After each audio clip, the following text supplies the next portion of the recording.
Merci à Cherif Cheikh Ahmed Tidiane Cherif Diop pour toutes ces informations. Mesdames, Messieurs, merci de nous recevoir chez vous. C'est avec beaucoup de plaisir que nous recevons Cheikhou Sarr. Bonsoir. Bonsoir, M. Der. Vous êtes le secrétaire exécutif de Enda Tiers-Monde. 20 ans après la disparition de son fondateur, eh bien, l'ONG fête ses 50 ans. Qui était donc le fondateur Jacques Bunikour? Merci, M. Der. Permettez-moi d'abord de saluer vos téléspectateurs, mais aussi vos auditeurs. Et c'est tout un plaisir de partager ce plateau avec vous pour justement parler des 50 ans d'anniversaire de l'organisation Enda Tiers-Monde. Enda Tiers-Monde, c'est environnement, développement et action dans le tiers-monde. On parle de tiers-monde, c'est-à-dire les pays du Sud, comparé par exemple aux autres blocs. Donc, cette organisation-là a été justement créée il y a 50 ans par Jacques Bunikour. Jacques Bunikour. Un visionnaire, mais également un humaniste qui a eu justement le mérite avec ses cofondateurs de mettre en place une structure Enda Tiers-Monde qui se met dans cette trajectoire et qui a toujours eu à travailler sur les questions d'environnement, de développement et d'action dans le tiers-monde pour justement aider les plus démunis. Il était de quelle nationalité? Jacques Bunikour était de nationalité française qui est arrivé au Sénégal en 1961 et pour rejoindre justement à l'époque son ami Cheikh Hamidou Kane qui fut le directeur de la planification à l'époque. Donc Jacques a eu à travailler avec lui et également avec d'autres personnalités du pays parce que, pour le rappeler, Jacques a été à l'origine de la création de l'école nationale d'économie appliquée, ENEA. Mais en même temps aussi, Jacques fut le directeur de l'aménagement au niveau du Sénégal. Donc vraiment, par rapport à sa carrière politique et institutionnelle, Jacques a été un combattant pour justement des sociétés justes, des sociétés inclusives, mais aussi des sociétés plurielles. C'est donc en 1973 qu'il a mis en place... En 72 qu'il a mis en place le mouvement, parce que c'était d'abord un mouvement avant d'être considéré... Pour les 50 ans, voilà. Si c'est 50 ans, c'est donc en 1973. C'est ça. C'est en 72 que le mouvement a été lancé, est né. Maintenant, c'est en 77 que le mouvement a été reconnu comme organisation non gouvernementale internationale par le gouvernement du Sénégal. Et c'est le lieu, justement, de remercier les autorités du Sénégal qui ont donné à l'organisation Enda l'opportunité d'avoir un accord de siège avec tous les privilèges liés à ce statut. Et quel a été le premier jalon posé ici au Sénégal dans le cadre de ces activités pour l'histoire, pour l'histoire par Enda Tiers-Monde? Je crois que beaucoup de générations connaissent l'organisation Enda, mais aussi connaissent Jacques de par ses activités au niveau des bidonvilles, mais également ses activités au niveau du monde rural pour accompagner justement les plus démunis et leur permettre d'avoir de la dignité. Et pour nous, la SCAP, c'est Barak qu'on retient vers Liberté 6 Extension. Oui, il y a Barak que Jacques a toujours entretenu avec un certain nombre d'activités pour permettre aux gens qui habitaient dans ce bidonville de retrouver un peu du travail, mais aussi de la dignité. Parce que ça soit les activités du secteur informel qu'on appelle au niveau d'Enda l'économie populaire, je crois que c'est beaucoup plus par rapport à ces types d'actions que Jacques était le plus reconnu. Mais aussi du point de vue de la formation. Parce que les orientations de Enda de tout temps, c'était l'action, la recherche, action et la formation. C'est autour de ce triptyque que ENDA a toujours fonctionné. Mais justement, quels sont les autres domaines d'intervention de ENDA? Oui, vous en avez cité quelques, mais bon. Oui, ENDA a quand même intervient au niveau de 8 pays où ENDA a des bureaux. Au-delà de ces 8 pays, chaque pays se déploie dans d'autres pays et globalement, ENDA est en train d'intervenir dans une 50aine de pays en Afrique. Rien qu'en Afrique. Rien qu'en Afrique. En Asie aussi et en Amérique latine. Ouais. Donc aujourd'hui, il y a 8 pays africains où il y a des bureaux d'ENDA et au Vietnam et également à la République Saint-Dominicaine. Etc., etc. Donc voilà un peu là où nous sommes. Et du point de vue des activités, je l'ai dit tantôt, ENDA a toujours fonctionné autour du triptyque environnement, développement et action. Donc ça veut tout dire. Et au gré justement des mutations du moment, Jacques avait ce flair de créer des entités. Par exemple, lors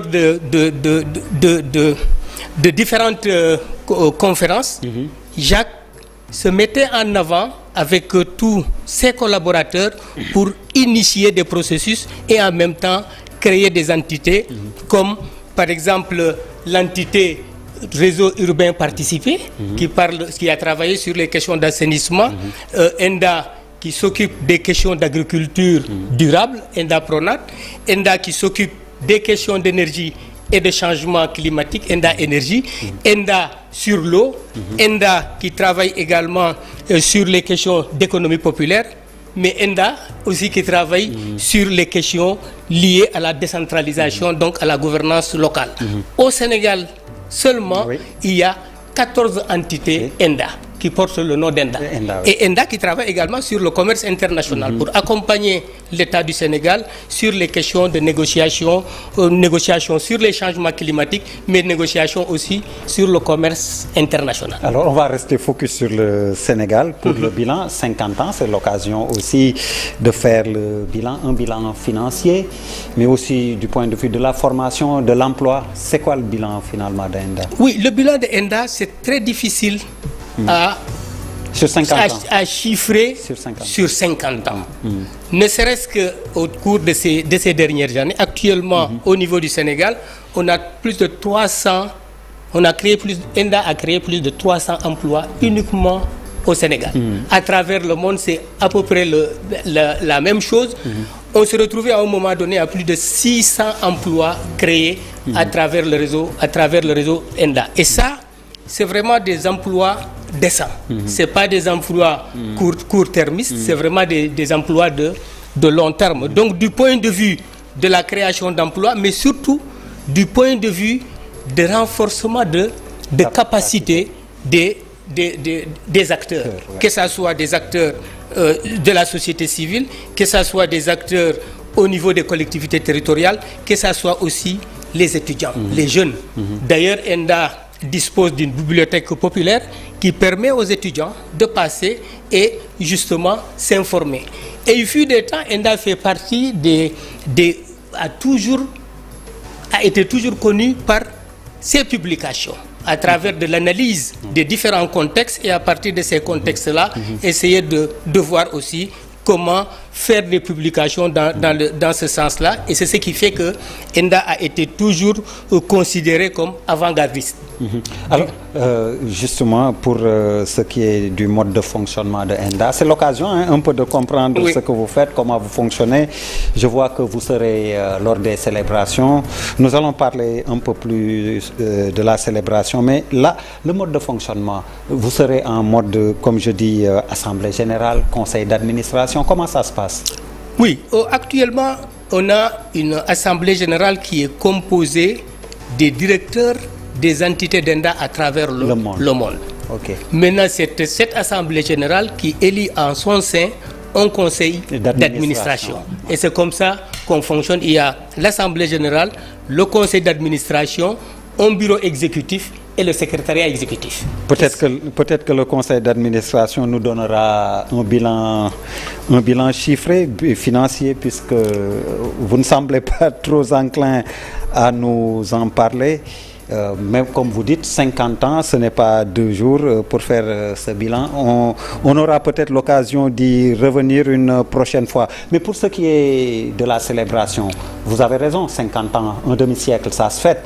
Comment cela va se passer concrètement? Oui, pour la célébration de ce cinquantenaire, il y a 4 temps forts. Le premier temps fort, c'est la randonnée qu'on organise le dimanche 12. Du sport d'abord, pour commencer. Du sport d'abord, pour commencer et permettre justement à l'ensemble des acteurs qui s'y intéressent de pouvoir participer à cette manifestation, sportive. Le départ, c'est au siège. Ouais, sur l'avenue Cheikh Anta Diop, c'est ça. Donc ça, c'est le premier temps fort. Le second temps fort, c'est justement la cérémonie officielle. La cérémonie officielle qui sous le haut patronage du président de la République.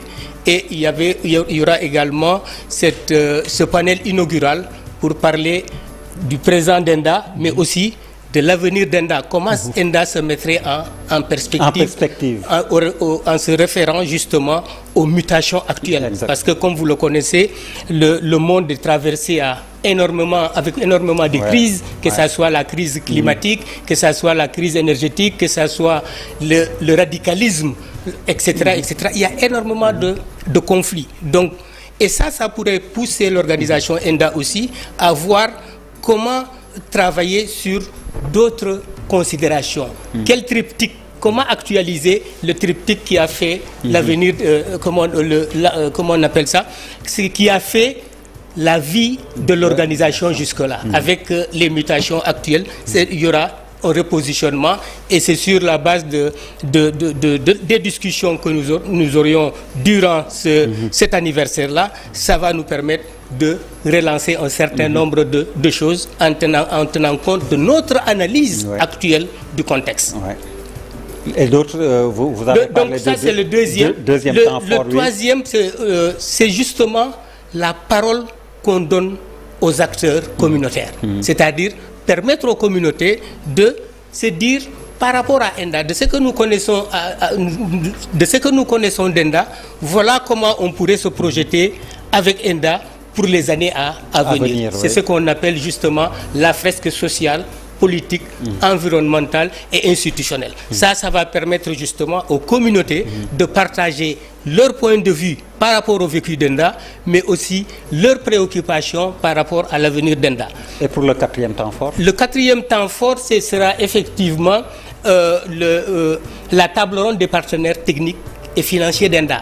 Parce qu'ici, on vient de finaliser ce que l'on appelle la plateforme stratégique commune de ENDA, et c'est le moment de le partager avec les partenaires techniques et financiers. Et l'autre temps fort, ce sera justement les instances de ENDA, mais aussi le concert pour permettre justement pour clôturer, emboîter cet événement-là avec vraiment le maximum de personnes qui sont invitées à ce concert. Et il y a un thème ou des thèmes en particulier pour le cinquantenaire? Oui, les thématiques tournent autour de l'environnement, autour de l'environnement. Mais la thématique globale, notamment par rapport au panel, c'est le présent et le futur d'ENDA. Comment ENDA se mettrait en perspective. Merci beaucoup, Cheikh Oussar. Merci. Merci à vous. Merci à vous également, mesdames, messieurs, de nous avoir reçus chez vous. Excellente suite de programmes sur la TFM, la télévision Futur Média. Merci, bonsoir.